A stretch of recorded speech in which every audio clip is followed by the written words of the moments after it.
Seorang narapidana di LP di Rai Aceh Timur berhasil melarikan diri dengan memanjat pos penjagaan LP.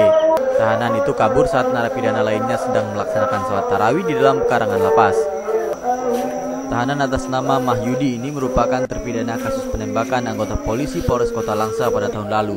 Sebelumnya tersangka juga pernah dipenjara di LP Tanjung Gusta, Medan dalam kasus kepemilikan senjata api dan juga sempat melarikan diri.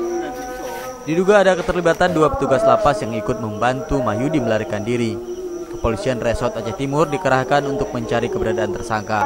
Namun hingga kini tersangka belum berhasil ditangkap kembali. Dalam sebulan ini telah ada dua tahanan yang kabur dan belum berhasil ditangkap kembali di Lembaga Pemasyarakatan di Dirayu. Kepala lapas mengaku akan menyelidiki lebih jauh dugaan keterlibatan petugas lapas dalam kasus kaburnya napi tersebut.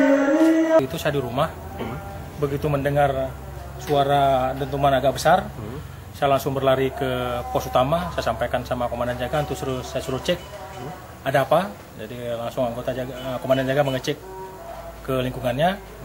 Jadi langsung berlari ke belakang, ternyata ada tahanan satu yang lari.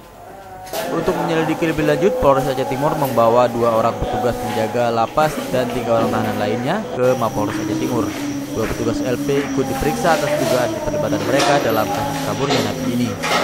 Dari Aceh Timur, Said Maulana melaporkan untuk Aceh Video.